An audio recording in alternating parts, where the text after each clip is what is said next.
Hey, Jeremy and the Schmoes. I was just checking out the YOUreviewers and I got my choices for you. Alright. For best animated film, I chose Puss in Boots. Why? Because it was actually a really interesting film and I just love the concept of it. Puss in Boots actually became one of my favorite characters after like Shrek 2 or something. And then like Shrek the Third and Forever After had to happen for some ungodly reason. You know, Puss in Boots, he deserved his own film, and I'm so glad he got it. It was a fantastic film. Alright.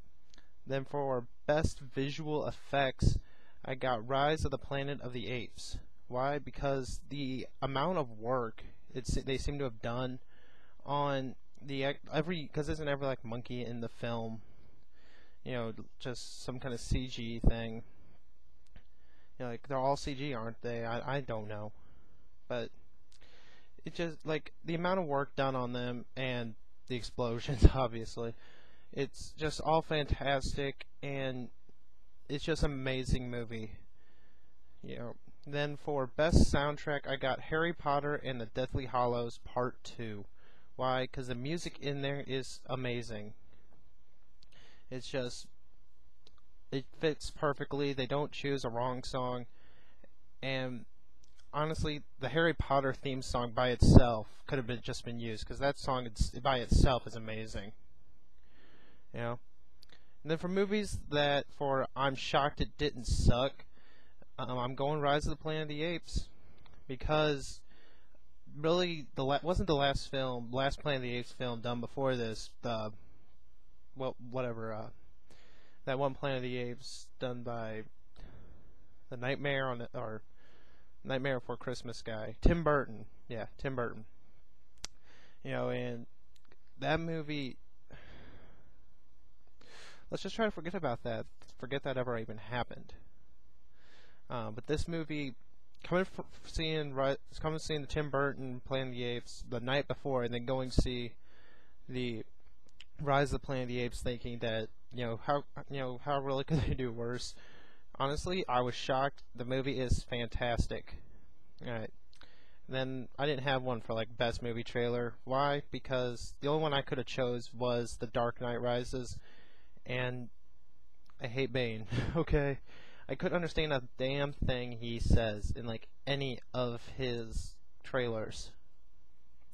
He always has that muffled voice. Batman. That kind of crap. Just weird. Then for best hero, I got Caesar from Rise of the Planet of the Apes. Because Caesar, he took control. When it came to round those apes up, make them smart, he had a plan and he executed it. He knew exactly what he was going to do, when he was going to do it, and everything. Why couldn't I have done Harry Potter? Well, now for anyone that's watching this that hadn't seen, for anyone that's not Jeremy or any critic, the Schmoes or anyone that hasn't already seen the film, this is a spoiler. But when Harry discovers that he was supposed to die, he just kind of cops out.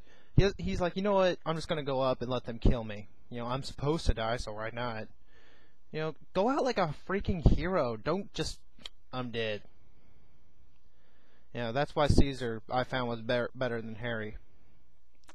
For best villain, I got Sebastian Shaw from X-Men First Class. I could have done Tom Riddle, but Tom Riddle seemed way too goddamn nice. Tom Riddle was like, or Voldemort for those that don't pay attention.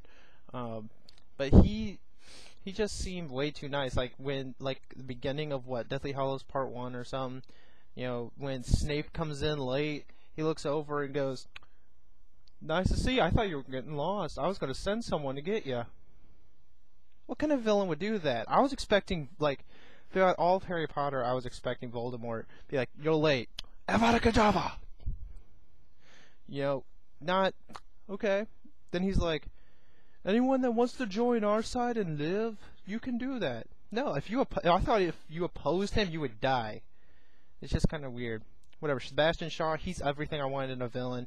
He's crazy, and it's everything. And the death scene where he died, it was amazing.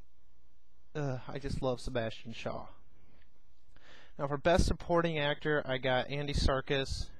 That was him from Planet of the Apes, right?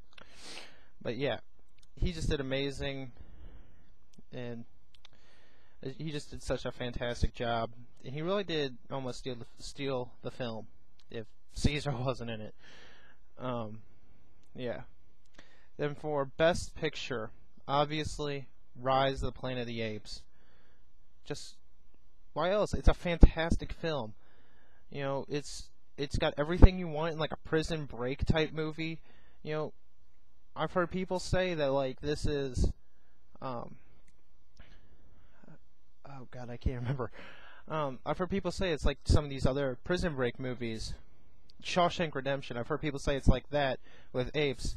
You know, or I've even heard people say it's better than some other prison films, and yeah, it indeed is. At least to me, it is.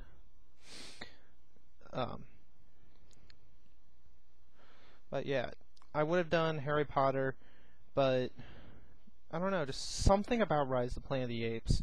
It's just so much better to me than Harry Potter, Deathly Hallows Part 2. I don't know, just something about that Rise of the Planet of the Apes.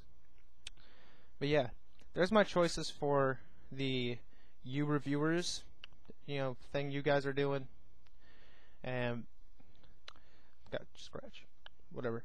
I just hope that these turn out well. And I really look forward to doing more YOUreviewers stuff. This is a fantastic thing. I'm glad you guys try to do this kind of thing, to get people involved with voting for movies. Because every year you got people come out with like their top 10, and then when like the Oscars or something come out, they always be like, why didn't this movie get nominated? Why didn't this movie win? Then you guys do the YOUreviewers type thing, and it allows us to choose, which I just love. So good job. Whatever. See you guys later.